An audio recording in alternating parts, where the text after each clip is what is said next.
Well, John Hartrell announced his resignation as the athletic director at ULM Monday afternoon, but it didn't take long for the university to find an interim.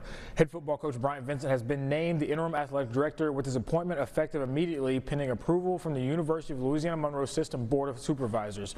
Vincent was named head coach of the Warhawks in December of 2023 and posted a 5-7 record in his first season. The Warhawks opened the year 5-1, which was the team's best start since 1987. ULM President Dr. Kerry Castile said, "Not only is Bryant a leader, but he builds teams and communities. Bryant has the support of the associate ADs and will be working closely with them to ensure he can serve both roles and win games." To read the full statement, head over to our website over at myarklamas.com. ULM will launch a national search for its next athletic director. All right, Grambling State football time. Lots of changes have been made over at GSU under second-year head coach Mickey Joseph, but they were changes that needed to be made in order to take off where they want to be. Joseph saw what they did last year and the results that yielded. Now he comes back with a new, fresh look, and he expects this team to make a huge jump.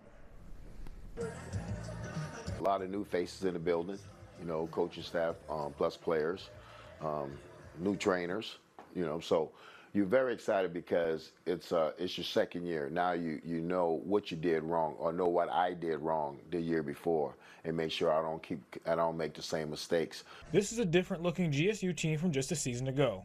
In 2024, the Tigers finished with a 5-7 record, losing 4 of their last 5 games of the season. Mickey Joseph knew it was time for a change, and change is exactly what happened this offseason, starting with bringing in their own players.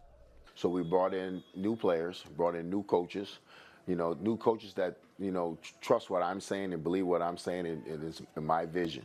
And new players, that now you're a biological kid. You pick these kids. So it's not like you're going in there and you got to work with a kid that you didn't recruit. You recruited this kid, this their mom and dad, you know everything about this kid, so now let's get this kid to play. So our motto around here now is no excuses. There were also many new additions to the GSU coaching staff, something that Joseph says benefits this team greatly.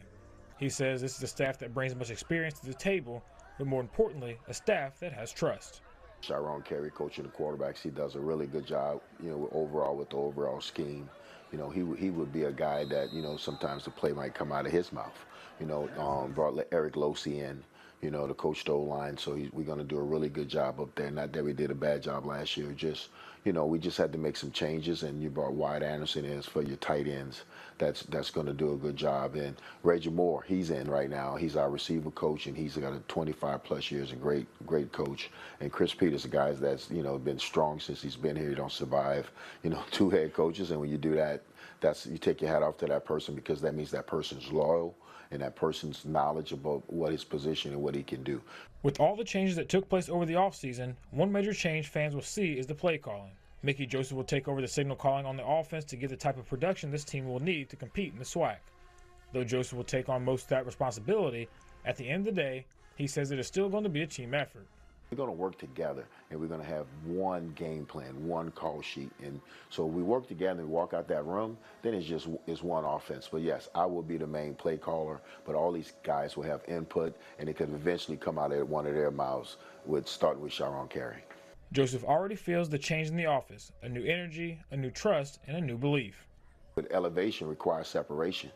So we had to separate from some people because we need to elevate. We need to move up.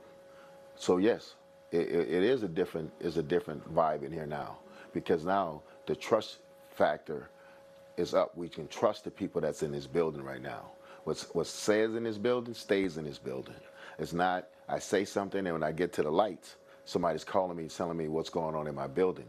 It's nobody's business what's going on in my building if you're not on the front line with me. The G-men already have doubters counting them out, but Joseph says that doesn't faze this team. As that August 30th date approaches, he says his guys are locked in with one thing on their mind: prove everyone wrong.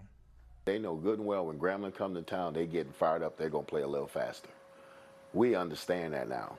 So we're saying, if you want us to be your Super Bowl, we're going to give you a Super Bowl. So now we got to do a job. I got to do a better job of getting them going and saying, hey, if we say we're going to give them a Super Bowl, let's give them a Super Bowl. We understand that now. We're ready to ride. We're ready to make sure that we see everybody that picked us 5th. We're good with that, because nobody knows anything about this team. Nobody knows nothing about this staff.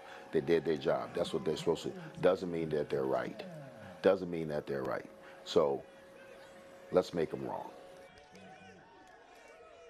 And that's all the time here in The Score. Thanks for watching.